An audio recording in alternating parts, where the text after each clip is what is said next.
As Donald Trump's alleged bribe to Iran appears to falter, questions are mounting over whether Mojtaba will now move ahead with a major strike on Israel in the very near future. Reports suggest the United States quietly offered to release additional Iranian frozen funds as an incentive, hoping to persuade Tehran to hold back from launching a fresh attack on Israel. Initial accounts indicate that Iran rejected Trump's proposed exchange, signaling that financial sweeteners alone would not be enough to stop its planned retaliation. Subsequently, some reports claimed Tehran was at least considering the incentive on the table, hinting at fluid internal debates over whether to cash in or press ahead militarily.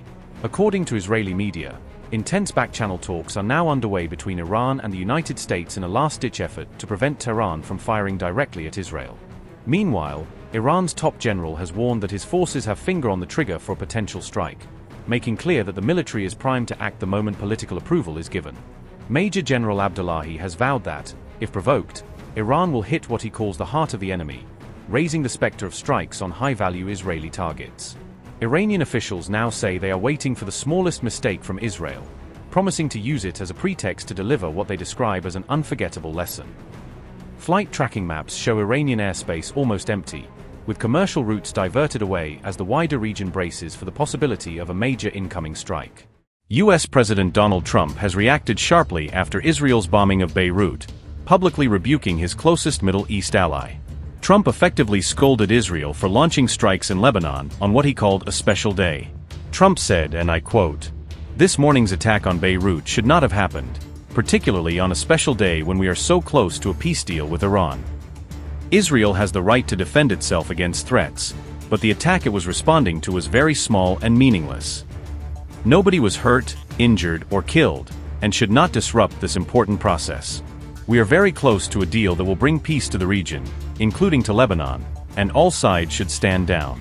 There should be no more attacks by Israel anywhere in Lebanon, but there should also be no more attacks by any other party, including Hezbollah, against Israel. This could be the beginning of a long and beautiful peace. Let's not blow it. Thank you for your attention to this matter." Unquote. Trump had previously claimed that the United States and Iran would formally sign a deal on June 14th, raising expectations that this date would mark a major diplomatic milestone in his Middle East agenda. Notably, June 14th is also Trump's 80th birthday, turning the day into a symbolic backdrop for his push to secure a headline-grabbing peace agreement with Tehran. Earlier, Israeli Prime Minister Benjamin Netanyahu publicly wished Trump a happy birthday, calling the timing auspicious. But with Israel's strike on Beirut overshadowing the day, commentators are now asking whether Netanyahu actually ruined Trump's birthday. Interestingly, Iran sharply rebuked Donald Trump's bid to sign a deal on June 14th, calling it a political stunt. Hopes of an Iran-US deal are suddenly under strain, as Tehran reacts sharply to Israel's latest strike on Beirut. A senior Iranian commander has vowed that the Israeli strike will not go unanswered, signaling that Tehran may authorize new retaliatory actions through its own forces. Mohammad Jafar Assadi condemned the attack on Beirut's Dahiya district as a renewed provocation, framing it as a deliberate attempt by Israel to sabotage emerging ceasefire understandings. An Iranian lawmaker has now demanded that Israel be punished before Tehran even considers finalizing any agreement with the United States. Ebrahim Rizai has once again taken aim at Israel in fiery language after the Beirut bombing, using social media and public statements to urge a strong response. This is the same lawmaker who previously warned Israelis to watch the sky just hours before Iran launched its own strikes. Iran and Israel already exchanged fire on June 7th and 8th, after the IDF struck targets in Lebanon, turning that earlier bombardment into a cross-border confrontation. As Tehran raged over those IDF strikes, Israeli officials publicly stated that they were fully prepared for an Iranian response. Israeli officials told Channel 12 that they were prepared for all possibilities, trying to project readiness for anything.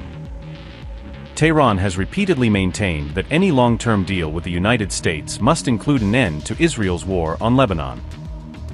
Iranian officials have also warned that any new Israeli attack on Beirut would be treated as a violation of existing understandings.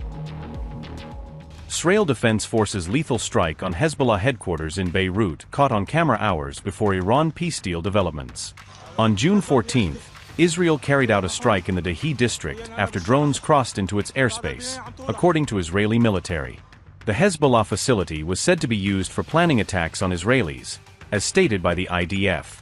The lethal Israeli strike left rubble scattered across streets in parts of Beirut, with scenes of destruction reported in the aftermath. No immediate details were provided regarding casualties or the full extent of damage caused by the Israeli strikes. Prime Minister Benjamin Netanyahu reportedly ordered the response as regional tensions escalated once again. Netanyahu and Israel's Defense Minister Katz confirmed the strikes in a joint statement following the operation. The Beirut strike has further shaken the region, just hours ahead of key diplomatic talks linked to Iran-related negotiations. Mojtaba's deadliest proxy was hit even as a potential U.S.-Iran diplomatic breakthrough appeared to be taking shape. Following the attack, Iranian lawmaker Ebrahim Razaei issued a sharp warning over the escalation and its wider implications. He warned that failure to control Israel's actions could jeopardize emerging diplomatic understandings in the region. Meanwhile, several Israeli cabinet members called for even stronger military responses following the strike. Finance Minister Bezalel Smotrich urged the forceful application of the so-called Dahi Doctrine in future operations. Israel's National Security Minister Itamar Ben-Gvir also demanded a tougher and more aggressive military response moving forward. Reports now suggest that Israel informed U.S. Central Command shortly before carrying out the strike on Beirut. In the aftermath, Iran's parliament speaker has harshly criticized the United States, accusing Washington of failing to restrain Israel.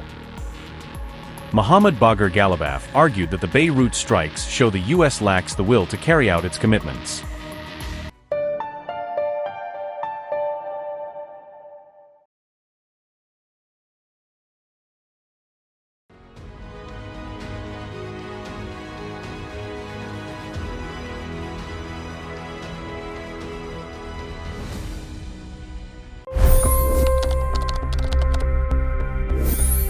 $25 crore गरीब गरीबी को परास्त करके बाहर निकले।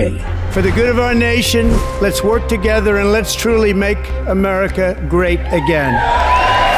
The fastest news breaks. Requested PM saying that we will have to speak to Putin and to Zelensky.